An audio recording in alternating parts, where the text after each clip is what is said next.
Welcome to another edition of African Americans Ain't African, the talk, think show that proves without a shadow of a doubt that the so called African American didn't find his way to America in the trunk of a ship. I'm your host, the Indigenous One. And today we're going to look at politics through our own eyes. A lot of times we like to look at politics and anything that make up the human activities, what goes on in human activities. We always look at it through somebody else's eyes. But here in African Americans Ain't Africans, the phenomenon that we participate in, we try to look at it through our eyes so we can get a glimpse or a better grasp of what's happening.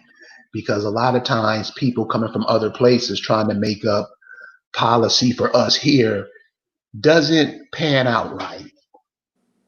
So today we have a sister here that's going to, share her political journey with us and show us, some of the things we may be overlooking and we may just get in our emotions and stuff and we really don't know anything.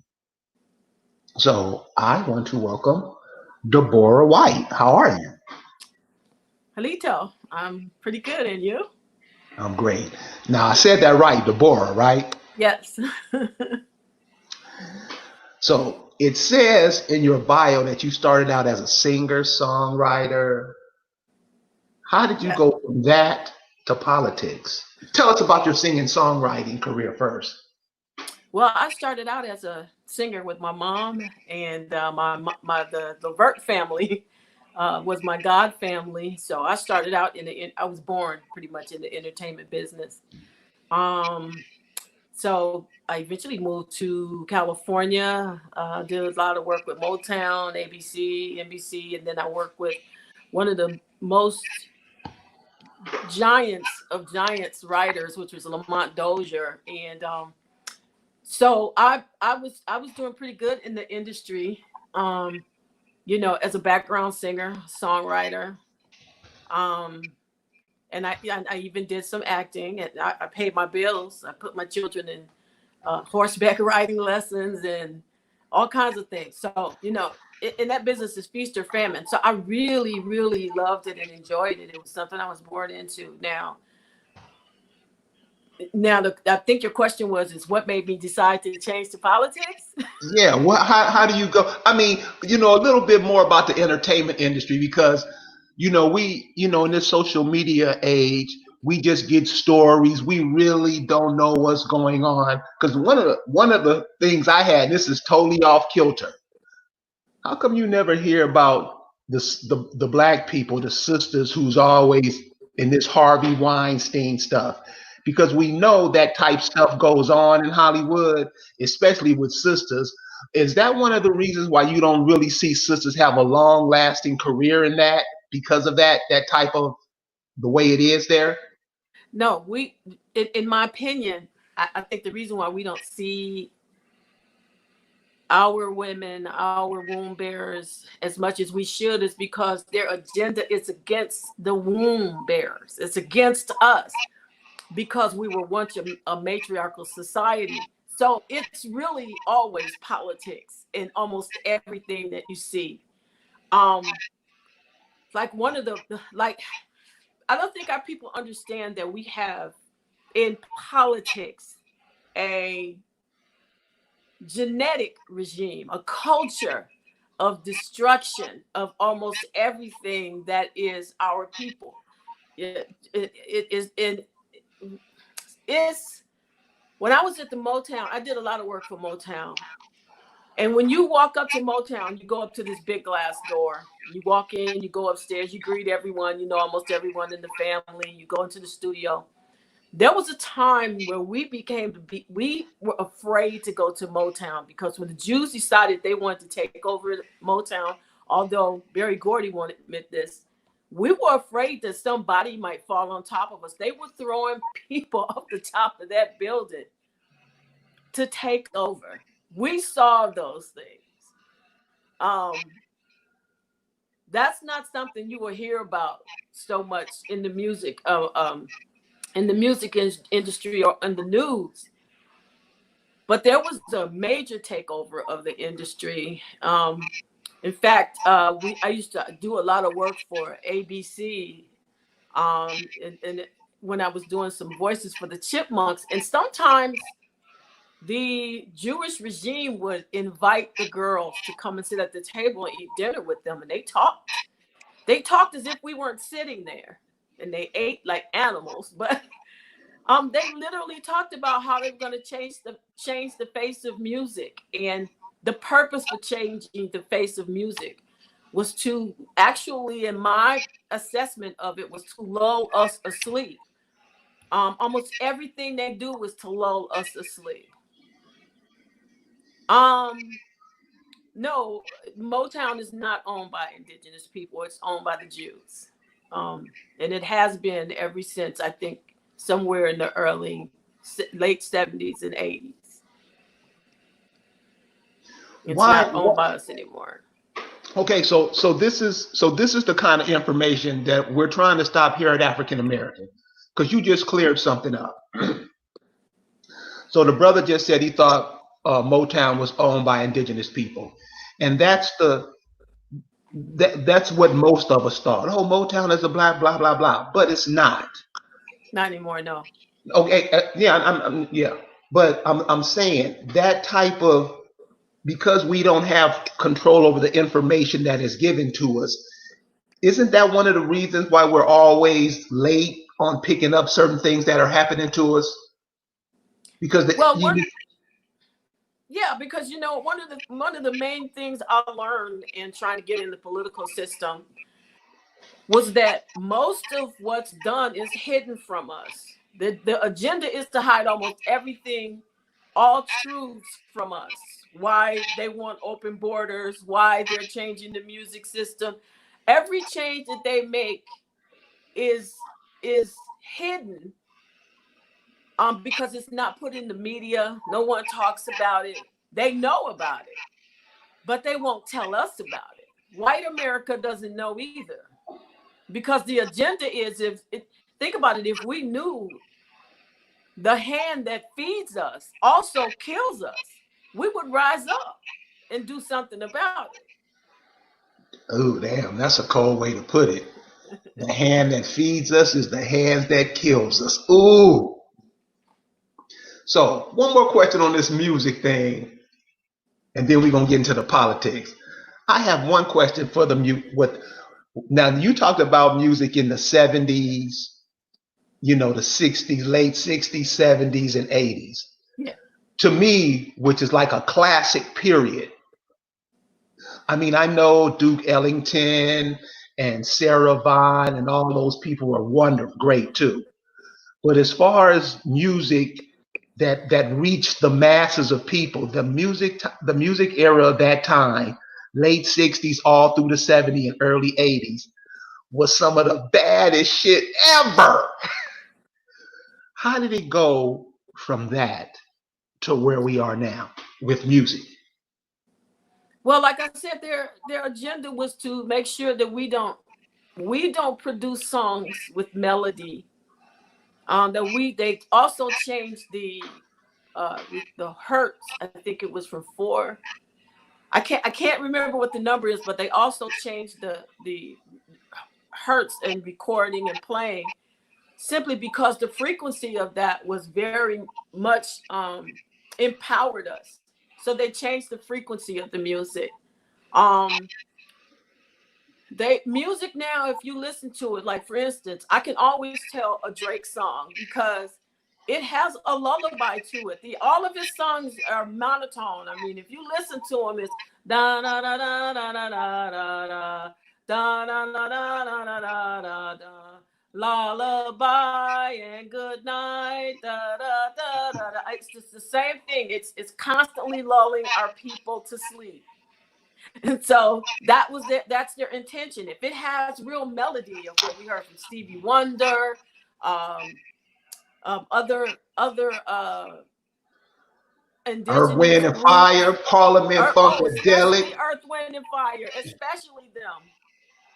It moved us in a military way. It helped us to keep a military mindset, and in almost everything, even in our social life, in our political life, it helped us keep a military mindset. It, because of our hair, everything about us, our phenotype is very military. And not only that, it's also very what's the word I'm looking for? Sensitive. And it's communication. That's part of our communication. I Yes, understand. thank you. 432 to 440. Thank you, Nicole. Yeah, that music.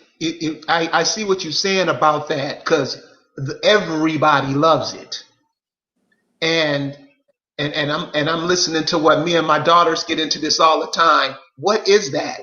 And it's definitely not music, but what is it? And you can tell by what you're saying what the music is used to do to us. Mm-hmm. It's horrible.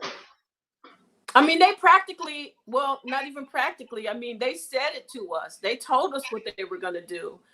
My son just recently worked with someone who was trying to get a song to an artist, actually, to L.A. Reid. L.A. Reid loved this guy from what they told me and when they came back, but he rejected this artist. And the reason he rejected this artist is he said, we're not making those kind of artists anymore. We are, quote unquote, making niggas. Are you serious? Oh, yes. Yes. They're very open about what they're doing in the music business. It's not like it's well, it is a secret, but it's an open secret. And we just fall into it, and this is what I don't get. This is why I don't get. We support it like it's something next to oxygen as far as giving life. We support this crap, and it's horrible.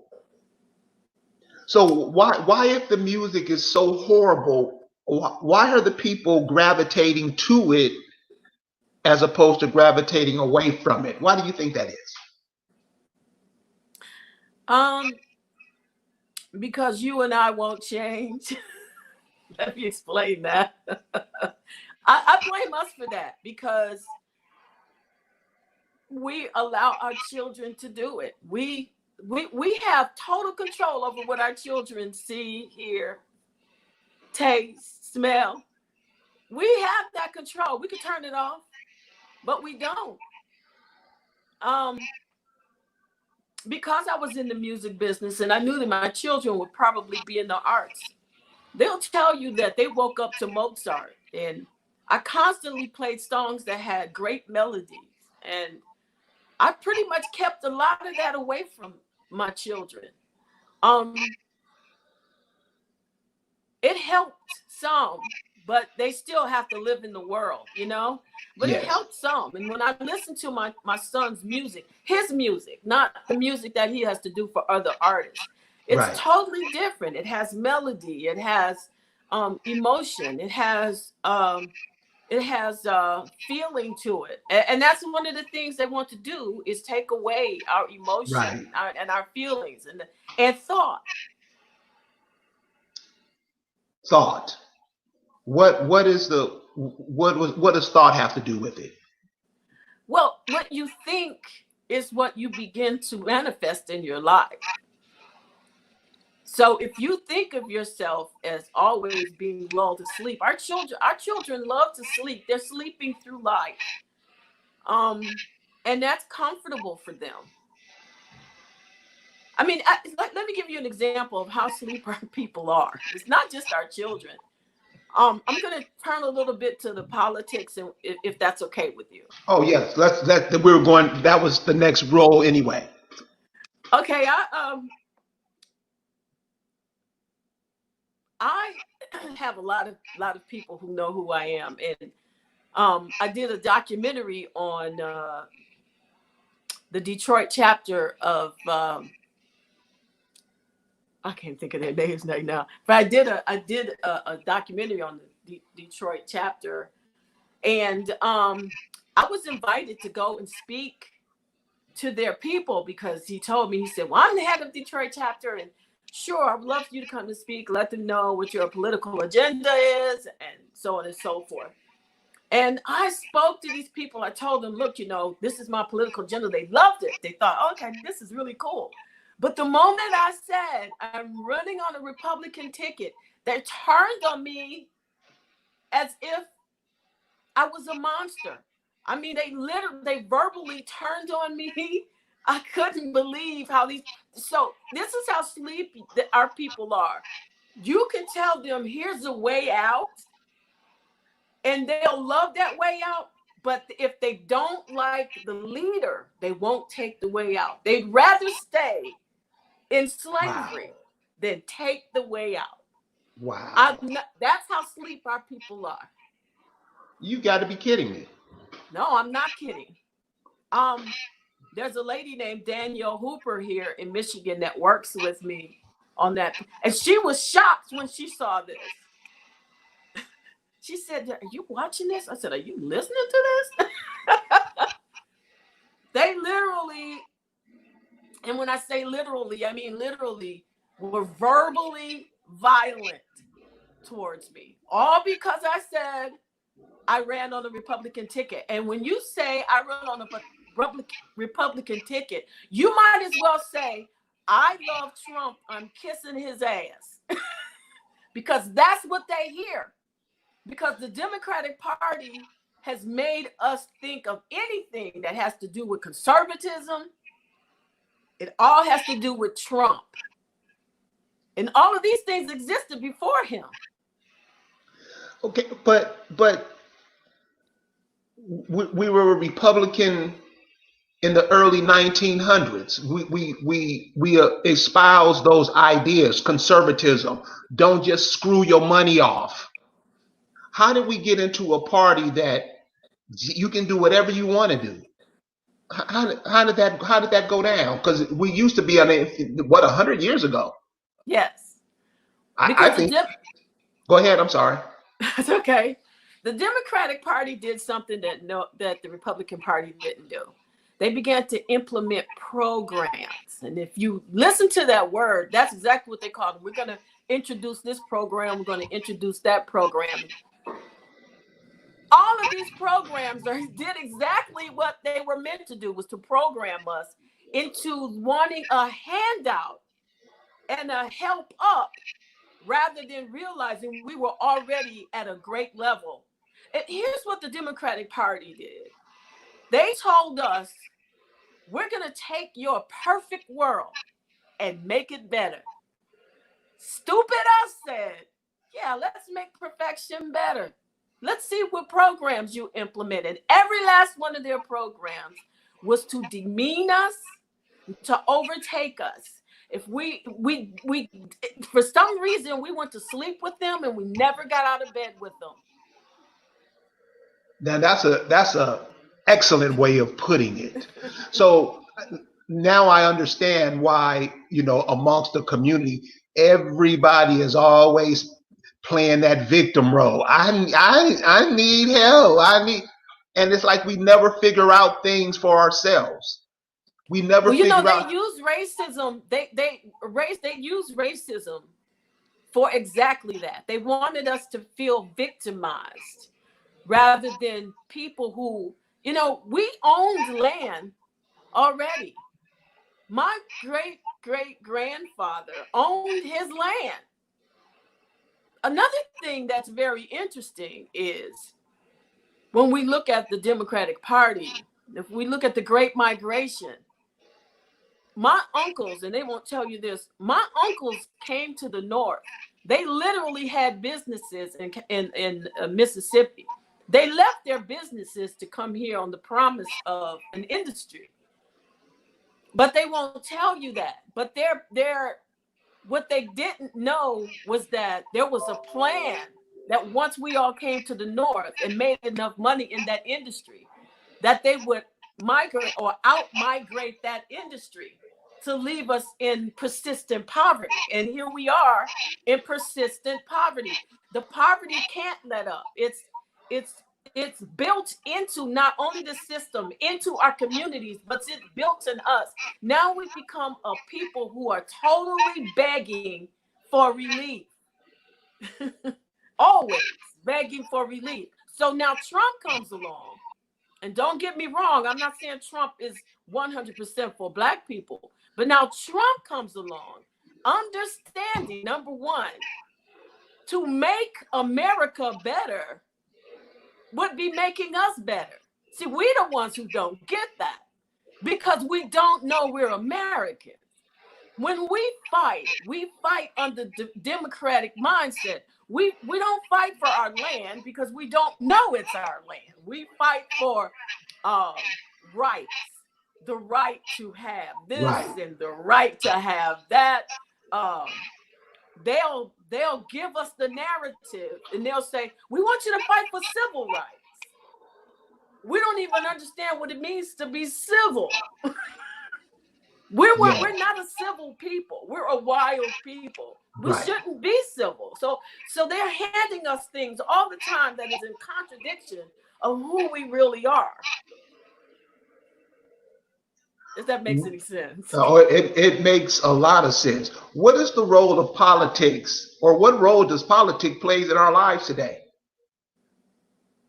Well, it plays a role of devastation in our lives. I mean, we constantly see ourselves, like I said, as a people who want a handout. We want you to give us a program that will better us. But if I'd like to say something that I think is even more important, is what politics should play in our lives. Okay. If that's okay. Sure. Because what I've learned is this.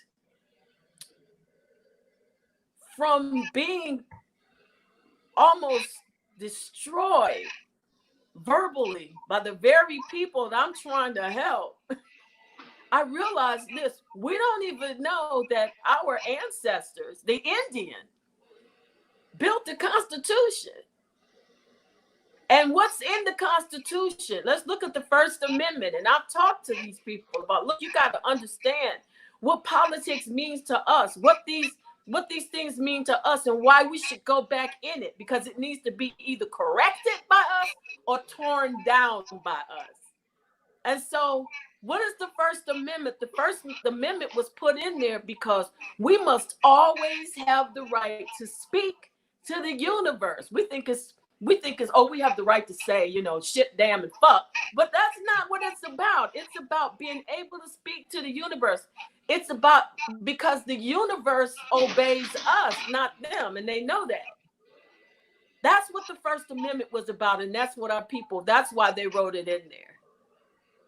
The other thing was the right to bear arms, because we knew that the people we were getting involved with was our enemy. So these are the things that we've forgotten about politics, because we're handed what politics is, and we're not going back into history and looking at how our people played a major role in politics. And we were Republicans. We were a republic, and we just got out of that. Yeah, because I always ask people, when I tell people that, they look at me like I'm crazy. And when you say what happens to, these are like highly educated people, and it just seems like they gloss over certain things that anybody would pick up. And I'm like, well, do you think they brought the Constitution with them when they came over from England? Right. And I'm like, damn, dude. And we never get it. And I'm talking about, these are some of the people whose asses are kissed by the masses, are roving idiots. And to me, it's those people are put in power for a certain reason, to make sure we stupid. To make sure. Yeah, and people who look like us. I used to call them our people, but I'm also realizing some other things that I learned in politics is that there's a great role of alien hybridation. And I'll talk about that maybe someday. But not everyone who looks like us in politics is for us. And I'll tell you something else that I've learned. Because I grew up here in this city, I know quite a few of the politicians, or those whose parents were politicians. And I dated some of them. I had a life. And what I learned is that we were some of the most crooked people in politics. Let's say the government would give certain political folk $2 million to put into the education system. I've seen this with my own eyes. They'll take 2/3 of that and distribute it between the people who are working, or as they call it, palm greasing. And very little of it would be to go to set up some sort of a program for our children. So we're destined to fail because our own people won't put the money where it belongs. But here's another thing I found. These very same people that found out I was running, when I talked to a few of them, said to me, you need to come to the Democratic Party. And listen to this. The Jews are waiting for someone like you to put money behind. Are you serious? I'm not gonna lie. Somebody will hear this and call me. No, I know you're serious, but I'm like, it's that egregious. Yeah, the Jews run the Democratic Party. I've heard other people who of our bloodline get out of it because of that. Let me tell you, you have to sign a contract in the Democratic Party. You have to confess that you are, quote unquote, a friend of the Jews, not of America. Wait a minute, hold up, cuz. What did you say? You have to sign a contract and make a verbal statement. I am a friend of the Jews, not of America. Wow. Yes, that's true. Because if So you don't, even if you win, you won't get any money. And here's the thing that I learned. All the money that these Democrats who actually make it, if you see a Democrat, black Democrat, I'm going to say the word black, with money, they can't use that money for our benefit because that money makes them ineffective for our people, or they won't give it to you. That's why you have to make that contract. This is why we saw Obama always being called the friend of the Jews. So what is okay? So let's take Obama for a minute because Okay. I mean, next to Jesus, I think it's him among the Negro. What happens when those people are in those positions and the majority of the people exalt them like they're some kind of god or something, when in actuality that person is putting their foot in their ass? What does that do? I'm not So sure like what you asked. so like Can you? okay, so like Obama. I Mhm, mean, you remember the first time he won for president? mhm. Negroes lost their mind. And of course, not all of them. Of course, there were the ones that was like throwing up like me. Yeah, But I knew they he was just, no good. yeah. And people just hopped on him like he was, I don't know. But his whole platform all along was to dog you out. And we just, oh, he's so wonderful. What does that do to us in the long run as far as our psyche goes? Because I mean, and many people still think he was the greatest thing since oxygen. What does that do to a psyche of people when that's not the case? When they finally find out that this wasn't the case? Um, I'm a sociologist first, foremost. What does that do to our psyche? It further pushes us into Stockholm syndrome. That's number one. But another one is predicament bondage. Um,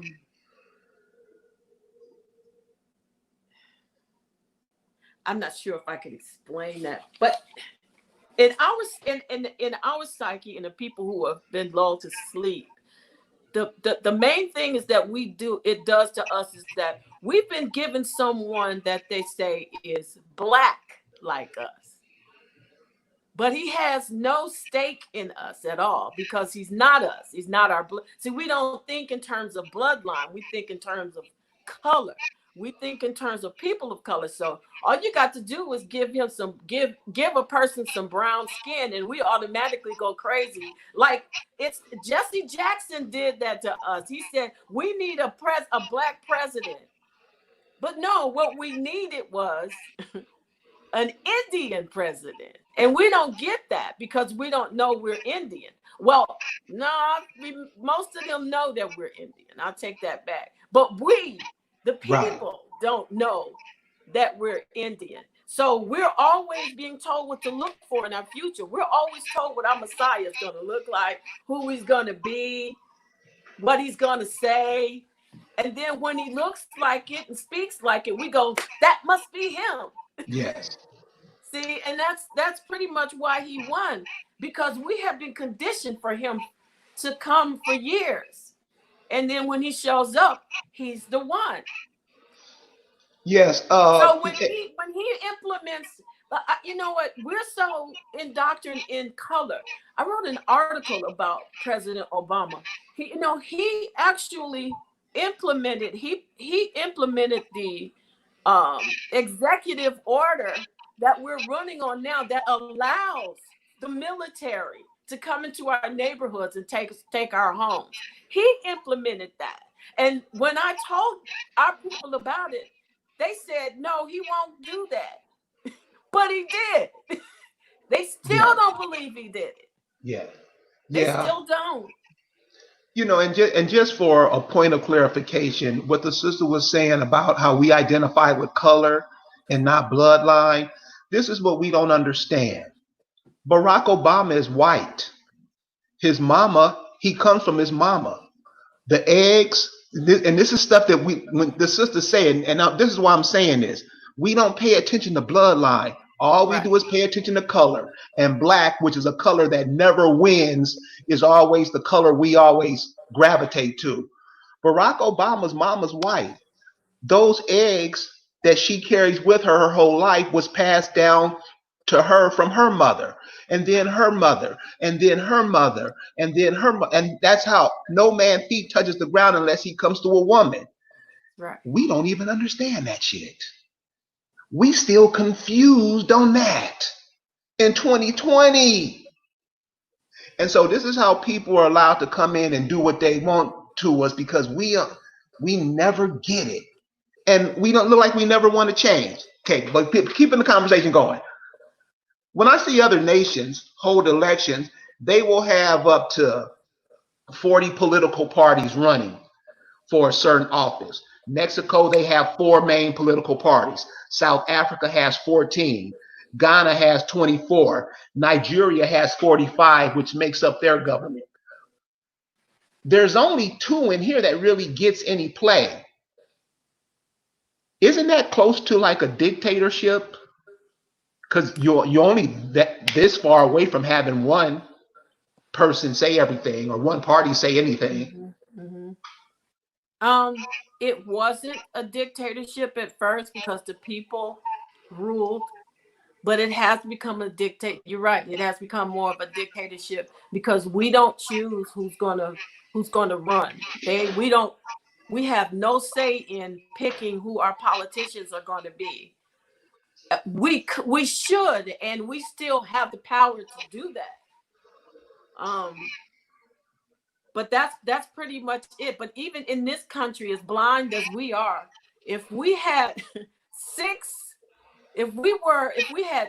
different parties, we would still be in the shape that we're in as original people, because we wouldn't believe that we wouldn't be a part of anything except for the handout.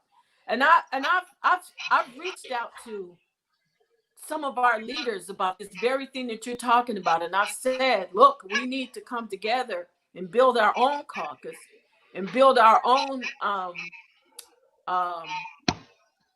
community standards. And we should also build our own political system. Do you know, I have heard not from one of our Indian leaders, and I think to myself, who are our chiefs? Our chiefs are sitting silent. All of them. Which means they're not chiefs. I don't know how we don't get that. That's us. I have actually had some Indians in Flint and here to come and say, you should be chief. And I go, no, because in all my other lives, I was always counseled to the chiefs. But I don't know who to be counseled to, because our chiefs are silent and they're scared. They're scared to stand up. They won't even come together. I've said, look, at least let's come together and sit at a table and start planning. Well, since they don't do that, why are they chiefs?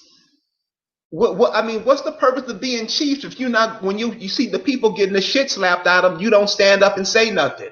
Why be a chief? I don't know. I have that question too. And why do we give such honor to these chiefs? Why? Because they know who they are. We got to get past knowing who we are. Right. Now we must do the work. Right. The universe has actually said, oh, it's time to heal your DNA memory. We know who we are. And let me tell you something. The reason why they're working so fast on putting out a virus and trying to put us back to sleep is because we're waking up at a very fast pace. It doesn't seem like it, but we're waking up at a very fast pace. And I'm going to I'm inboxing leaders and sending letters and talking to them. Please call me. Please talk to me. Okay, nothing. Please give me some info. There's a guy in your group that talks a lot about the Constitution. I've reached out to him so many times. I just said, fuck it. They're not interested in doing anything except giving information. We've got that. Now, what are we going to do with it? What are we going to do with all this knowledge? Right. Nothing. What do you think? Damn thing. What do you think about a true indigenous party? How do you think that would go over? And call it that. It would go over well, and I'm gonna tell you why. And I've said this. I've like I said, I've reached out to them. I've done other television shows, and I said, when people ask me, why would you run as a Republican? And I told them, we got two parties. We should be sitting at the table on both sides. We should have Indian Republicans and we should have Indian Democrats. It's not about partisan. It's about where we're sitting at the table, because we can control the center if we're sitting on both sides. That makes total sense to me. Makes sense to me too. See, that's the kind of stuff that we ain't even got to debate and argue and wrestle over. Okay, that makes sense. But I'm the only one that want to do it. Yeah, because this political thing that we're running now doesn't work at all. See, people are saying, I hear a lot of Indians talking, a bunch of crap about this political system. Or, you got to sign a paper and pay to be an Indian. Like, nigga, I was born an Indian, number one. Number two, we got to get out of the political system. We created this political system. We got to be the ones to either fix it or kill it. We have to look at our role in this. We can't sit back anymore and allow people who don't love our land, don't understand our land, could care less about our land. They're running it. I've reached out. Look, I've got a petition right now that Trump would, if he saw it, I believe this in my heart, that Trump would actually grant us if we had 100,000 signatures. I have sent this to Indians and I've told them, look, for 70 years, Mexicans have been brought into this country to kill us. They have literally killed off whole African American communities. The Department of Justice said, this is so bad. It's been going on for 70 years. They're just killing Black people off. I asked them, sign a petition. I'm going to take it to Trump that these ethnic white Latinos and ethnic white Mexicans be charged with genocide. They committed every act of genocide you could think of, because I studied genocide as a politician. And I realized, I said, hell, we could get them out of our country if we just sign a petition. You know how many signatures we got? 62. Okay, so check this out. So something that important, and you got just 62 signatures. Is there a way, because I've never heard of it, is there a way with stuff like that, important stuff like that, what is the way that we can get that to as many people, everybody sees it? You know, I don't know. I know I have the petition on my website. I'm posting it, believe it or not, to all these indigenous groups. I'm posting it. Well, send it to me. I'll post it in the group, and somebody will respond, because you know what we try to foster in our group is, look, you gotta think past the dumb shit they giving you. You are here. You are some light here. Shine some light, dude. You know, instead of always doing this, like, we can't win. I don't know, crying and complaining, and it's like you say, what we doing? We don't believe that we can make a change anymore. And I understand that as a sociologist, how we got here. One of the things I study is construct.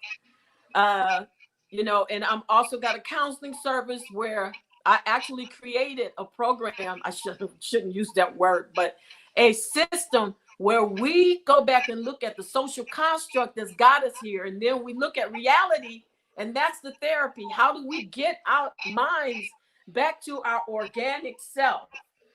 We have totally lost all self-preservation, our laws of nature. We've been denatured. We don't even see that we should self-preserve. I went on one man's show who wanted me to do the talk about the petition. He himself, you know, put it down, and then all of his friends were, it ain't gonna work. I said, well, you know, we don't even try anymore. Right. We've got a president in office, whether we like him or not. We're not looking at what he's really doing. And okay, why is he in office? He's in office because he wants to save white America. I'm not stupid.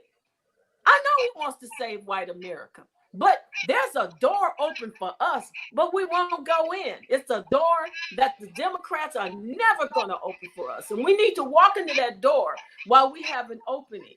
We have a man who would be willing probably to help us get rid of these Mexicans, because he hates, what is that group, that Mexican group, something 13? He hates them. He wants to get rid of them. If we were to put an agenda like this before his face, he just might pass it. He might, but we don't see it. So that's why you say we need to be Indian Republicans, Indian Democrats, and also have a true indigenous party. Yes. And because with the true indigenous party, and this is seriously what I know, the support that would ring up amongst the world would be phenomenal. I agree. It would be phenomenal. Why I agree? Let me tell you why I agree. Because I did a little video not too long ago where I was very emotional. And I didn't mean to be emotional. But you know how many white people made response to that? Oh, I want to be indigenous. Oh, I love the indigenous people. Oh, I would help. In fact, they signed the petition. I got white people who signed the petition. They were being on board because, listen, they're beginning to know who we are. And one of the things that white people are tired of are Mexicans, Chinese, Japanese, and other foreigners who are coming in here and taking, listen, their land. See, because they have the mindset of landowners. Right. We have the mindset of programs. Right. I would suggest everybody get a chance, go on YouTube and pull up a TV show. It's like on Netflix on the Paramount channel. It's a show called Yellowstone, and it shows how these foreigners are coming over here. This is some beautiful land, y'all. I know we don't go everywhere, but they have some places in America, in North America, that are beautiful. And those are our lands, but we don't look at it like that. We trying to buy a house like them, and this is your land. Right. You won't connect to nothing. Scared of nature. Yep. And you got the nerve to sit up and try to say something. Sit your ass down. Seriously, because it's wearing us out. It's where I mean, and we just anybody can come do anything to us, like you said about the Mexicans. My aunt used to be the mayor of Compton, Doris Davis. She used to be the mayor of Compton. When she was the mayor of Compton, Compton was 90%. They were what called black at the time. African Americans wasn't used. Yeah. It's now about 90% Mexican. Yes. And you know how it got that way? And I have articles on. I have articles. I know what you're gonna say. Yeah, they killed us all. Yes. They killed a lot of those. They Yes. took their houses. And one of the things I'm asking for, or demanding actually, because it was written by me and Danielle, one of the things that we're demanding is not only that they be charged with genocide, but the housing and the property that was taken by them be given back to who? The American Indian. See, my Yes. people won't read what we've got in the document that we're sending to the president. They won't read it and they won't sign it. Right. Right. We yeah, I see it. Well, now what was it like to run in Detroit? I mean, running in the land of basement dwellers. Oh my gosh, where did you get that term from? I did a documentary on that, and that's exactly what not a documentary. I did a podcast on that, and I called them basement dwellers. Candace Owen also took that term and started using it. But they're basement dwellers. You got a lot of Detroiters here who know who they are, but their agenda is so small that if you come against their small agenda, they will turn away from building a political regime or a real regime that brings power to the original people. So let me first tell you that in the city of Detroit, I'm not liked very well. I'm not liked very well because what we've got is a bunch of African Americans whose agenda is to keep that African American agenda going because they make money off of it. There are educators, are professors. They run the not just the political system, but they're the ones who get the jobs here. So if they begin to put in an agenda for the original people of Detroit, they'll lose their jobs. They know who we are, but they'll fight me tooth and nail. I've been called. I don't know if you listen to my podcast, but they call me names. They call me things like a person who loves misogyny, or miscegenation.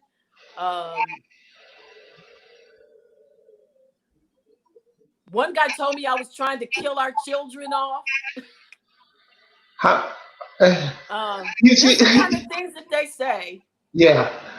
It's really bad especially when you hear a brother say it, because these are the dudes who's supposed to be forming like a human shield around us, and these dudes be coming with their panties wet.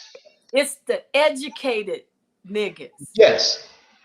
Because when we went out into the grassroots, we said, well, let's go out to the grassroots because it's no good in talking to these educated niggas. They don't want to do anything but be educated niggas because that's where their money is. But when we went out to the grassroots, guess what they said? We sick of the Democrats. Right. We don't vote because no one's going to do anything for us. No matter who gets in office, we're always going to be poor, no matter what happens. And so they turn their back on political system totally. We've got a whole group of people in the city of Detroit who would vote if I had some people behind me, if I had money behind me to get up there and talk to these people and tell them, look, put me in the office, I will help you. Let me tell you something that they didn't know.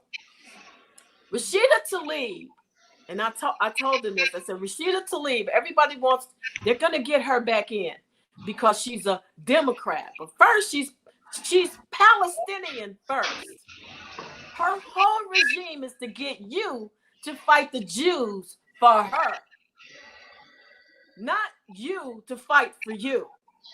And I started to explain to them one of the programs that she's implemented is called A New Way Forward. Now, A New Way Forward is an act. Let me see if I can read it to you. It's because I talk about it all the time. I should know about her.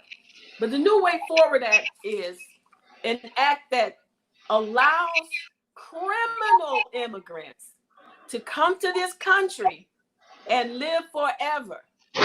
You can't put them out. You can't change the law to kick them out. At that, in fact, they may have passed it by now. They may not have passed it because I know Trump is vetoing all those kinds of things. But the New Way Forward Act is run by a Mexican Democrat. What does that mean?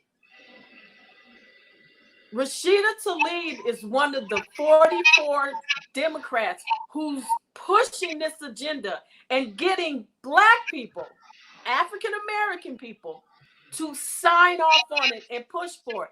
What are they trying to do in our country? When you start looking at this and looking at what's going on in our country, they are trying to make America the prison country for the world.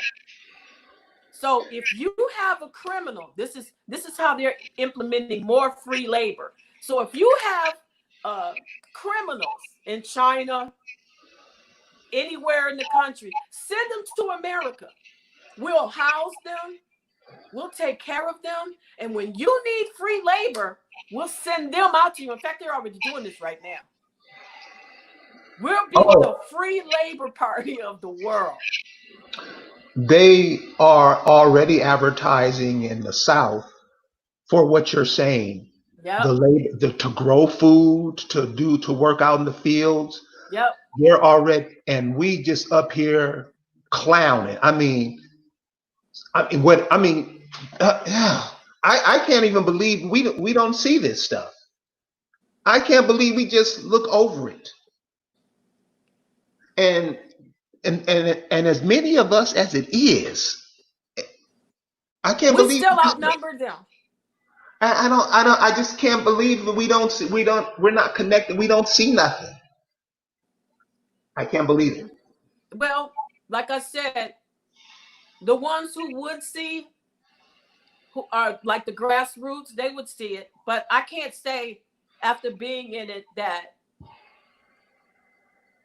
African Americans and Blacks who are in our political regime, I can't say that they don't see it. They choose the money.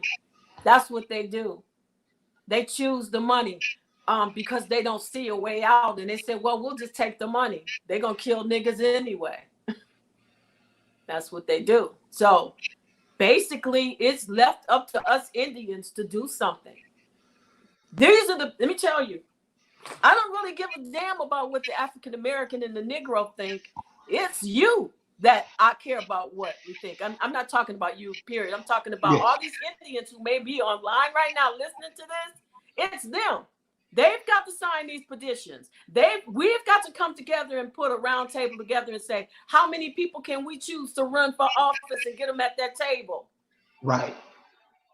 I can't, I need people who will do that because I've been there and I've seen we have the power and the numbers to put our people at the table.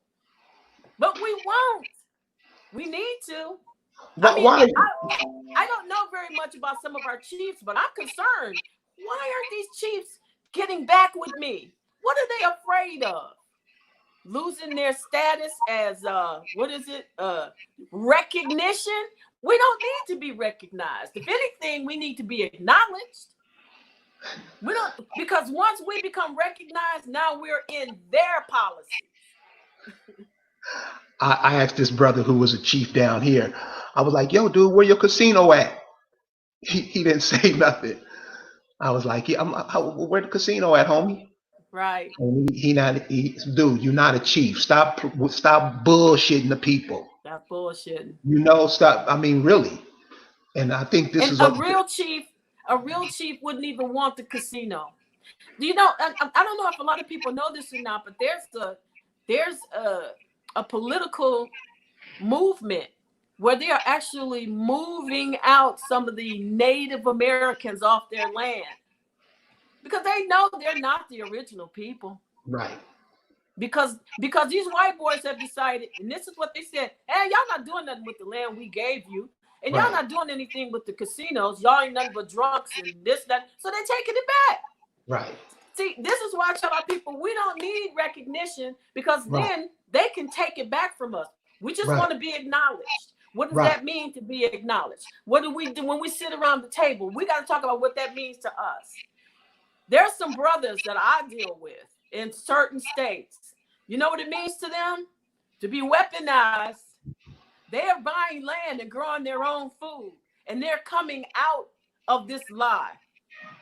And they're ready to protect what they have, the land that they have now bought and that they now own. And I'm saying every Indian needs to put money together to buy, I don't know, an acre. Find another person who will buy an acre next to yours. And we need to start owning the land. And that's where that's when we win. Right. So I mean, Danielle and I have put up not only a petition, but we put up well, we're getting ready to put up one where we're going to be raising money to buy. It's 17 acres. We want to buy this 17 acres, but we want somebody else to buy the next 17 acres next to it. Right. And start buying our own communities and putting them together. Right. And just remember this, guys, because this is very important. What this sister said she wanted to do, okay, like let's say she said she needed 500 people. You can look at it as 500 people, or you can look at it as 1,000 hands. That's right. We need hands, y'all. We need hands to help build. Like you built those mounds, we need those type of hands to build. You know, these ideas, we getting them, and you know, we getting people in place. But the brothers she talking about who just got the land, they gonna need hands to help build and cultivate and build up that land. And this is why we can't be arguing over dumb shit. Mm-hmm. And there are people who's joined his community. He sent me pictures the other day. All it was just a row of our people planting food. It's one house, but it's other people who, some people have brought what do you call those trailers? They live on that land. They grow food on that land. It's not about who owns the land. It's Right. about building a community on that land. So I said, well, look, how many other houses are there behind this plantation? I'll buy one, even if it's only got two acres on it. Right. Because now we're going to begin to connect our land. And Right. all of that land will belong to us. We're fighting for something then. We're Right. really fighting for something. Right. So the audience, I hope you hear this, sister, what she's saying. These are the ideas that can be spread to all of us. You got the sister in Virginia, the Accomax. These are ideas that we can all share and just pass down to everybody. And like she said, this is how we get the land back. Mm-hmm. Buying it and protecting it. Because I doubt if they give it back. But we Right. can pull our dollars to buy it and protect it. Danielle and I are also talking about visiting some of the mounds here in Michigan, because that's where a lot of our energy and power is, to start walking the mounds again. Yeah, that's very important. Okay, talk about that a little bit. You know, being on this land and being around and walking in the footsteps of your grandmothers, your great-great-grandfathers. How important is that? Well, like I said, to our people, we have an interconnection to the planet and the universe. That is the real Trinity, not this Father, Son, Holy Ghost shit. And so when we walk our mounds, we're actually creating energy or abiding in an energy in that interconnection, which is why our ancestors wore fringe on their arms and legs, because that's part of the energy level. The reason they keep us away from those mounds is because our DNA actually reacts to walking our mounds and making noises at the same time that we're walking our mounds. And in fact, I even said this about I don't mind calling names, Two Hawks. You know, I saw him running around the fire with all these so-called Indians, and I thought to myself, he's just mimicking the mimicker. They're mimicking us. They ain't doing shit because their mimic means nothing. Then he goes around running around the fire, beating the drum, mimicking them. How is that even a connection to our planet and our universe? We can't mimic them anymore. That's another thing the system has given us. A bunch of people who do witchcraft and a bunch of other things that has nothing to do with us. It's so natural to us. If we would just come together and say, we're going to put our fringe on, we're going to put our feathers on, we're going to go, we can be led by somebody, you know, everybody ain't got to be a chief, and just go to the mountains. If we don't do anything but walk it and listen and say, hey, let's do it again. Hey, let's keep moving until the universe responds to us. We need to do it. Yeah. You're up in Michigan, right? Yeah. What are some of the, I mean, of course, I've heard of Pontiac, Chief Pontiac, and the brothers up there. But what are some of the places people can go around where you are and can do that? Oh, gee, I know you had those lakes up there, right? Yeah. Now Danielle and I put a list together. I don't have them in front of me right now, but we are going to put those things up on our website, because we're beginning to develop the website now. We want our Indians to come to that website, not just to learn, but to give information, for us to come together and start this and say, hey, we're going to put together our own mound building program. Go to the mounds, reach out to our universe, reach out to our ancestors. Come out of this system, so to speak. And I'm not talking about politics, but the system that they've given us, and start acting as who we are and calling out to the universe and saying, hey, you know, we're turning away from boxed foods and pork and